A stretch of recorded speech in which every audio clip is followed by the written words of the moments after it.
Hi, I'm Mike Smith. This is my story of entrepreneurship. I'm the founder and owner of Limitless combat sports and fight gear, and previously have owned and started RecFinder, 360 Hired and Recurred. My journey into entrepreneurship started with a company called RecFinder, which then became known as 360 Hired. I then moved into a financial services industry business, which was called Recurred. The most challenging thing I found was trying to find the right people that I needed to connect with in the industries that I was looking into. With funding my startups, I bootstrapped all of them by working 2 jobs and working on my side businesses in the spare hours that I had. What keeps me up at night is usually ideas. So I have a lot of ideas and not a lot of time to work on those ideas. I managed my well-being while starting my businesses fairly poorly, and found that I needed excessive time off at times, which is not a great way of doing it. So I would encourage other founders and entrepreneurs to make sure they're taking time to look after their mental and physical health.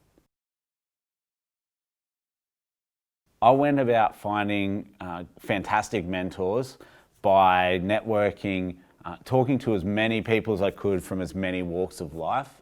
My mentors come from not just the business community, but also sporting and other walks of life. The words of advice that I would give to other startup founders and entrepreneurs would be, don't be afraid to fail. You will find that you learn a lot more from failure or mishaps, and also don't be afraid to try as well. I developed my trusted networks by talking to people. I use the rule that if they ask for money in the first conversation, they're probably not going to be in my trusted network. So I'm looking for people that want to provide value, but also people I can provide value to in some way, shape or form. Managing my personal commitments I find quite tricky in that I only have so many hours of the day. So I've made it a rule to take time out on specific days each week and sort of book those with things that are personal to me. I've managed change in my business by realizing that we are always in change. It's not a stop-start process. So we find that we only plan 1 to 2 months and up to 6 months out in most cases, while trying to stay really fluid with developments and new techniques and new things as they come along.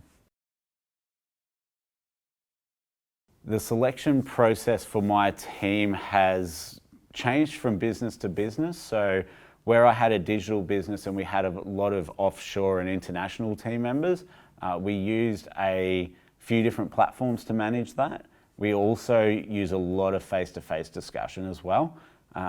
With my current business, we really rely on trusted people. So people we know from previous businesses, and when we're bringing in specialists from outside, it's usually through referral and networks that we have. I deal with risk on new businesses or ideas fairly rapidly, in that I talk to my networks, I talk to people I know. I also talk to potential customers before spending money and taking a financial risk. So I always deal with the practical risk first and then the financial risk second. From there, we start to build a MVP or prototype that's as little cost as we can, and then we build our full-scale product after receiving some feedback. I find the most rewarding thing of being a founder is the personal gratitude I get from myself when an idea comes to fruition. So that personal goal of getting somewhere, whether that's point A to point B or a dollar figure, or just knowing that a product or service that I've developed has made a change in somebody's life. That's where I really find I excel. I ensure I have a work-life balance by taking time out on specific days and making sure that my family and friends are well looked after, in that if there is an event or something that's important to them, I make sure I'm there wholeheartedly for that.